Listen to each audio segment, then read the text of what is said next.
Alors bonjour à tous. Alors moi ça va nickel. J'espère que vous allez bien. Oui. J'ai ramené mon iPad. On tourne au lycée en ce moment même. On est dans l'amphithéâtre. Et j'ai accueilli sur ma chaîne Firat Aïdoutou, un de mes amis. Ouais, je sais, c'est drôle. Non, il a beaucoup de projets en tout cas. Il a beaucoup de projets et ces projets vraiment. Mais moi j'y aurais pas pensé. Et on va l'interviewer aujourd'hui, lui poser des questions. Et vous allez dire dans les commentaires ce que vous en pensez. Si ces projets sont réalisables et s'ils sont bien selon vous. Alors Firat, quels sont tes projets? Déjà, merci de m'avoir interviewé, c'est un plaisir. Et pour mes projets, eh bien, en fait moi, je voudrais pouvoir faire des études, pour pouvoir faire des études militaires pour devenir officier de l'armée. Et dans ces domaines-là, je voudrais pouvoir faire aussi de la politique et pouvoir m'intéresser au sujet de l'avenir pour la France. Et tu peux nous parler un peu de ces projets, quel projet qui te tient le plus à cœur en toi?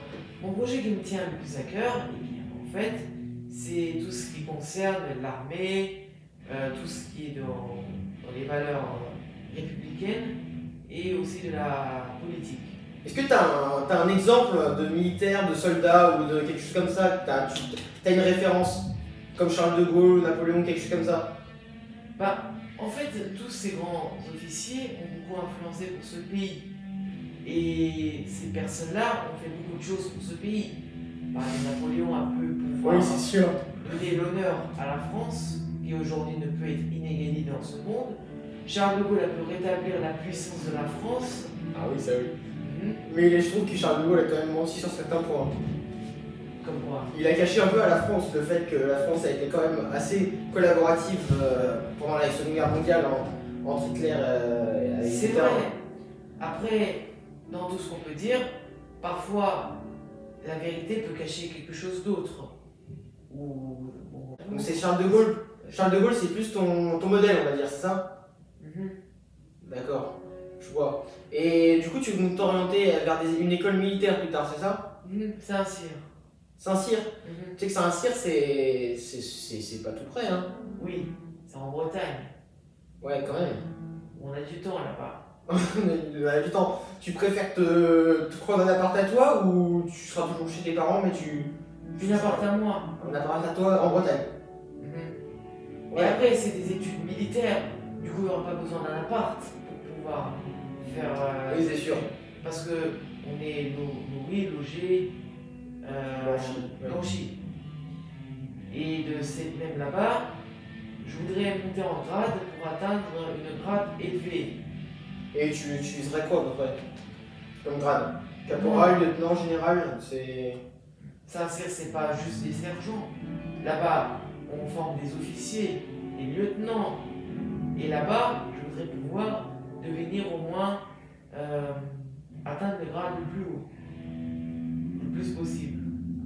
Et il faut être sûr à 100% que tu puisses correspondre à tous les critères que ces personnes-là recherchent, justement. Je suis quelqu'un d'imparfait, mais je pourrais réussir, j'espère. Bah t'inquiète, moi aussi j'y crois. Donc, si tu veux aller à Saint-Cyr après l'armée, parce qu'il y a forcément la retraite, au bout d'un moment, tu comptes faire quoi après l'armée? Parce que la retraite à l'armée, elle se fait assez tôt quand même. Je compterais pouvoir continuer à travailler dans l'armée, même après la retraite. Même si la retraite à l'armée. Oui, la retraite. La plupart du temps, la retraite, c'est pour les personnes âgées, mais bon, à l'armée, c'est, je crois, entre 20-30 ans jusqu'à 50 ans, je crois. Enfin, pour les militaires durant, tout ça. Je crois que c'est 30 ans. Oui. Mais bon, après, moi, je voudrais pouvoir continuer à travailler dans l'armée pour aider au développement de l'armée française. Bien. Parlons maintenant, si je peux dire, de la puissance économique française. Je pense qu'on pourra faire ça une autre fois, Firat. En tout cas, je suis heureux de t'avoir reçu sur ma chaîne et que tu aies pu nous partager tes projets pour plus tard et pour l'avenir. Merci. Merci beaucoup.